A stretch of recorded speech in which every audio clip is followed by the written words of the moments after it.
नमस्कार, मैं हूं आपके साथ मुबश्शरा परवीन और आप देख रहे हैं आर्टिकल 19 इंडिया। बुलेटिन की शुरुआत करेंगे, लेकिन उससे पहले एक नजर अब तक की हेडलाइंस पर। ऑपरेशन सिंदूर को लेकर पीएम मोदी का बड़ा बयान। कहा, आतंकियों के खिलाफ भारत के इतिहास का सबसे बड़ा और सफल ऑपरेशन। मध्य प्रदेश में महिला सशक्तिकरण महासम्मेलन को किया संबोधित। आज से पश्चिम बंगाल के 2 दिवसीय दौरे पर केंद्रीय गृह मंत्री अमित शाह। विधानसभा चुनाव 2026 को लेकर तैयार किया मेगा प्लान। मऊ विधायक और मुख्तार अंसारी के बेटे अब्बास अंसारी की विधानसभा सदस्यता रद्द। हेट स्पीच केस में कोर्ट ने 2 साल की सुनाई सजा।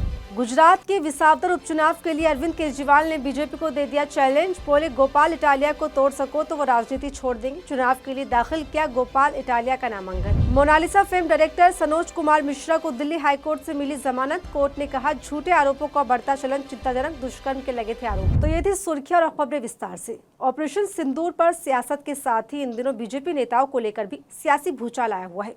जहां कभी हाईवे वाला कांड तो कभी बीजेपी जिला अध्यक्ष का महिला को सहारा देना खूब हंगामा मचा रहा है। इस बीच अब ताजा मामला यूपी के मैनपुरी से सामने आया है, जिस पर सपा मुखिया अखिलेश यादव समेत तमाम विपक्षी पार्टियों ने बीजेपी पर तीखा हमला बोला है। पूरी खबर देखिए इस रिपोर्ट में। महिला सम्मान पर कसीदे पढ़ने वाली बीजेपी इन दिनों बुरी तरह फंसी नजर आ रही है। चारों तरफ बीजेपी की किरकिरी हो रही है। इस बीच यूपी से एक सनसनीखेज मामला सामने आया, जिसने बीजेपी के महिला सम्मान की पोल खोल कर रख दी। दरअसल यूपी के मैनपुरी में भाजपा की महिला नेता के बेटे के 130 अश्लील वीडियो सोशल मीडिया पर वायरल हो रहे हैं। ये वीडियो अलग अलग होटल के बताए जा रहे हैं। इतने वीडियो एक साथ वायरल होने के बाद सवाल उठ रहे हैं कि ये कैसे हुआ। मामले पर बीजेपी को घेरते हुए विपक्ष, खासकर समाजवादी पार्टी ने भाजपा पर तंज कसना शुरू कर दिया। सपा अध्यक्ष अखिलेश यादव ने एक्स पर पोस्ट में बीजेपी पर तीखा हमला बोलते हुए लिखा, भाजपाई नेताओं और उनके परिजनों की कुकृत्यों के सिलसिलेवार खुलासे की कड़ी में मैनपुरी से 130 वीडियो का महाभंडाफोड़ भाजपाइयों के कुख्यात कर्नाटक कांड से टक्कर लेता दिख रहा है। ये खुलासा मैनपुरी के भाजपाइयों के घर से ही हुआ है, इसलिए इसका आरोप भाजपा की आईटी सेल विपक्ष पर भी नहीं डाल सकती। अखिलेश यादव ने बीजेपी पर सवाल उठाते हुए पूछा कि क्या भाजपा के नारी वंदना अभियान का सच यही है। इसी के साथ इस मुद्दे पर कांग्रेस ने भी बीजेपी पर निशाना साधा है। ऑपरेशन सिंदूर पर घेरते हुए अजय राय ने लिखा कि और कुछ नहीं, बस बीजेपी सिंदूर पर राजनीति करने में लगी हुई है। बताते चले, मैनपुरी के एक जाने माने प्रतिष्ठान और भाजपा की महिला नेता के बेटे के वीडियो तेजी से वायरल हो रहे हैं। इन वीडियो में बेशर्मी की हदों को पार किया गया है। मंदसौर की भाजपा जिला अध्यक्ष का वीडियो कांड अभी थमा नहीं था कि मैनपुरी से भी इस तरह का प्रकार का एक कारनामा निकलकर सामने आ रहा है। अमेरिकी राष्ट्रपति डोनाल्ड ट्रंप ने एक बार फिर भारत पाकिस्तान के बीच हुए सीजफायर को लेकर बयान दिया और इसका श्रेय अपने ऊपर ले लिया, जो पहले ही चर्चा का विषय बना हुआ है कि ट्रंप के दावे ने फिर सवाल खड़े कर दिए। कांग्रेस जो पहले से मोदी सरकार से सवाल कर रही, फिर हमलावर हो गई। पूरी खबर देखिए इस रिपोर्ट में। अमेरिकी राष्ट्रपति डोनाल्ड ट्रंप ने 21 दिनों में 11वीं बार ये बात दोहराई कि भारत और पाकिस्तान के बीच हुए समझौते के लिए वो जिम्मेदार है। उन्होंने व्यापार के माध्यम से इस युद्ध को रुकवाया है, स्थिति को संभाला है, जिस पर मोदी सरकार की चुप्पी कई सवाल खड़े कर रही है। ट्रंप बार बार देश विदेश में सार्वजनिक तौर पर ये बात दोहरा रहे, जो दोनों देशों के बीच तीसरे देश के दखल पर पीएम मोदी की कूटनीति पर सवाल खड़े कर रही है। हालांकि ट्रंप के दावे की उलट पीएम मोदी ने सीजफायर के बाद देश को संबोधित कर कहा कि पाकिस्तान ने युद्ध विराम की पहल की, लेकिन उसके बाद से ट्रंप के दावों ने जोर पकड़ना शुरू कर दिया और इन दावों पर लगातार बीजेपी और मोदी सरकार चुप्पी साधे हुए, जो एक चर्चा का विषय बना हुआ है। कांग्रेस और विपक्षी पार्टियां इस मुद्दे पर सरकार पर हमलावर है और अब ताजा दावे पर कांग्रेस सचिव जयराम रमेश ने मोदी सरकार पर निशाना साधा। कांग्रेस ने एक साथ एक्स पर कई पोस्ट साझा किए और पूछा, 21 दिनों में 11वीं बार मोदी के अच्छे दोस्त ने दावा किया कि उन्होंने संघर्ष विराम में अहम भूमिका निभाई। इस बारे में प्रधानमंत्री मोदी कब बोलेंगे? जयराम रमेश ने डोनाल्ड ट्रंप का एक वीडियो भी साझा किया, जिसमें ट्रंप भारत पाकिस्तान के बीच हुए संघर्ष विराम में मध्यस्थता करने का दावा करते दिखाई दे रहे हैं। India and Pakistan from fighting. I believe that could have turned out into a nuclear disaster. And I want to thank the leaders of India, the leaders of Pakistan, and I want to thank my people also. We talked trade. And we said we can't trade with people that are shooting at each other and potentially using nuclear weapons. And they're great leaders in those countries, and they understood and they agreed. And that all stopped, and we're stopping others from fighting also, because ultimately we can fight better than anybody. We have the greatest military in the world. We have the greatest leaders in the world. बता दें, Trump के इस दावे से पहले commerce मंत्री ने भी 23 मई को न्यूयॉर्क की अदालत में यही दावा किया था, जो वाकई चर्चा का विषय है। लेकिन मोदी सरकार इन सब से कोसों दूर ऑपरेशन सिंदूर पर राजनीतिकरण करने में जुटी हुई, जो कि सवाल खड़े कर रहा है। ऑपरेशन सिंदूर पर पूरी बीजेपी और मोदी सरकार घिरी हुई। सरकार पर विपक्ष सीधे तौर पर ऑपरेशन सिंदूर के राजनीतिकरण का आरोप लगा रहा है। कांग्रेस सरकार पर लगातार हमलावर है कि अब शिवसेना यूबीटी सांसद संजय राउत ने भी मोदी सरकार पर तीखा हमला बोला है। इस बीच राउत ने बीजेपी को लेकर एक बड़ा दावा भी किया और भाजपा को घेरा। ऑपरेशन सिंदूर पर मोदी सरकार की मुश्किलें बढ़ती जा रही है। कांग्रेस के एक के बाद एक हमले के साथ ही दूसरे विपक्षी दल भी सरकार पर हमलावर होने लगे हैं।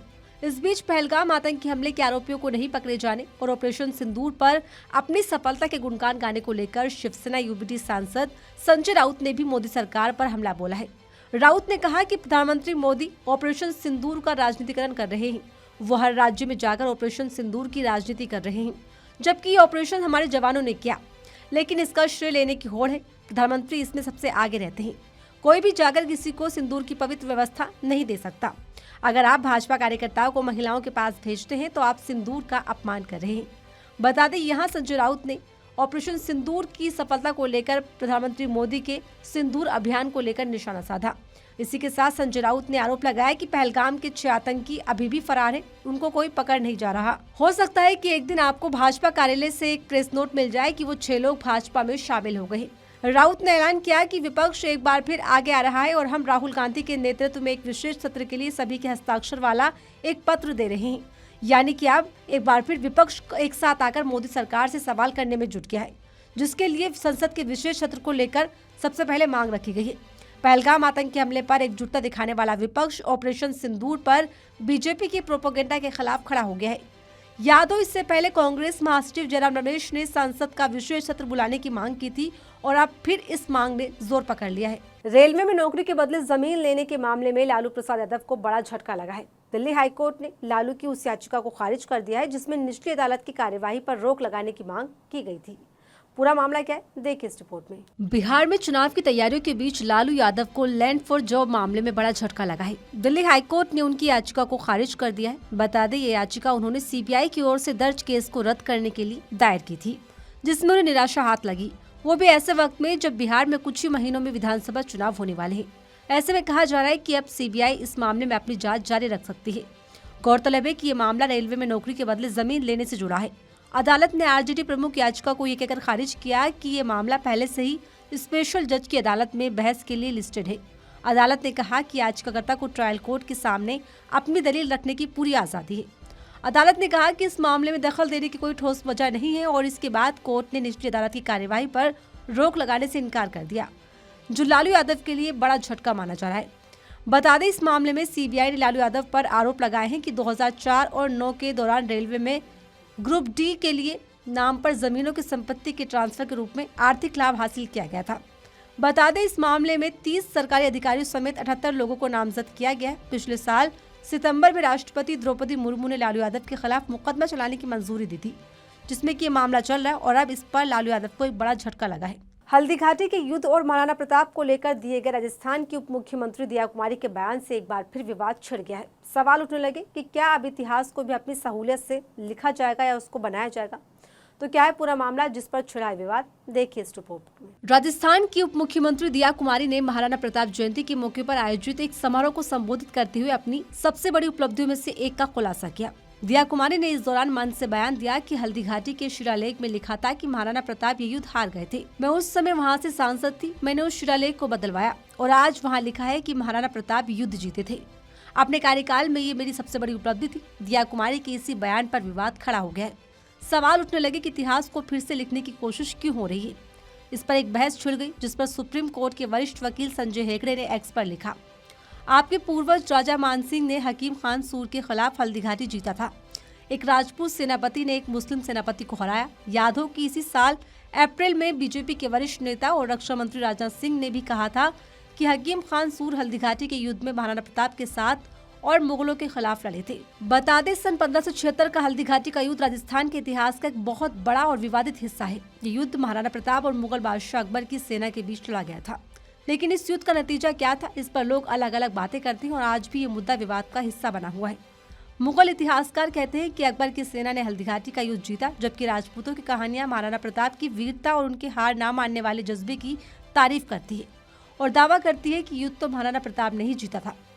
लेकिन अब राजस्थान की उप मुख्यमंत्री दया कुमारी ने भी इस मुद्दे को लेकर बड़ा दावा कर दिया, जिस पर कई सवाल उठ रहे हैं।